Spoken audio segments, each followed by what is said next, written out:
आपल्या महापौर साहेबांनी मला फोन केला होता,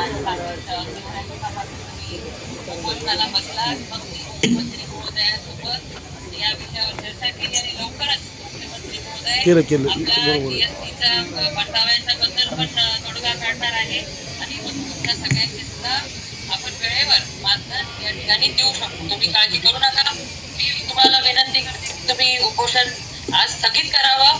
तुमच्या सगळ्यांची काळजी करण्यासाठी महापौरांची खूप तळमळ आहे आणि मुख्यमंत्री महोदयांनी सुद्धा आश्वासन आपल्याला दिलंय की लवकरच आपल्याला आपल्या महानगरपालिकेच्या ज्या जीएसटीच्या परताव्यामुळे अडचणी येतात, अनुदानामुळे अडचणी येतात, त्या लवकर सोडून घेण्याच्या.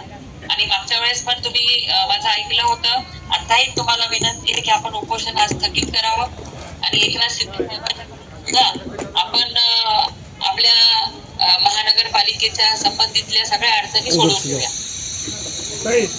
माझं असं बोलणं आहे, आपल्याला उद्या मीटिंग आहे सायद्रीवर आणि डीएम आणि नगर विकासकडे आपल्या त्यामध्ये आमचं आलं की तितकं बी आम्हाला पाठवलं तर आम्ही मागे घेतो. कारण कसं तुमच्या शब्दात आम्ही जाणार नाही. या संदर्भात बोलणं झालं माझं आपल्या जीएसटीच्या अनुदानाविषयी आणि ते म्हणजे आम्ही याच्यावर लवकरच निर्णय घेणार आहे. कारण की महापौर साहेबांनी मला सकाळी जायच्या आधी फोन केला होता आणि सांगितली होती अडचण. तर ते शुक्रवारच्या अजेंडामध्ये घ्या ना. ते आलं की आम्ही मग करतो. कारण कसं आहे, आम्ही 3 वर्षापासून ताई करतो. तुमच्या शब्दाला आम्ही मान देतो. पण ताई प्लीज आमचं लय झालं आता. हो नक्की नक्की नक्की. ते झाल्यानंतर हो उद्याच्या बैठकीनंतर आपण येणाऱ्या कॅबिनेट मध्ये तो घ्यायला सांगू. हो ते झाल्यावर उठतो आम्ही. तोपर्यंत आम्ही तुम्ही या, तुम्ही ते आदेशच आला आम्ही उठून जातो. तुम्ही आल्यावर तुम्ही या स्वतः इथे आमची नाही आता बरेच दिवस झाले ना तुम्ही बसले. तिसरा दिवस आज आम्ही मोर्चा काढलाय. उद्या शुक्रवारच्या जर अजिंक्यामध्ये आलं आम्हाला जर झालं तर आम्ही तुमच्या म्हणण्यानुसार माघार घेतोच ना मॅडम. आम्ही मागच्या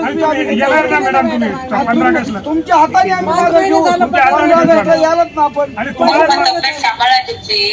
कोणाला शुगर असते, कोणाला काय तुम्ही पालक आहात. 5 महिने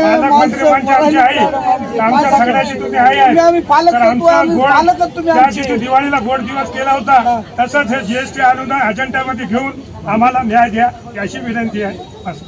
हो हो नक्की नक्की लवकरच निर्णय करू आपण. ठीक आहे. थँक्यू दीदी. आपण खूप वेळ दिला आम्हाला.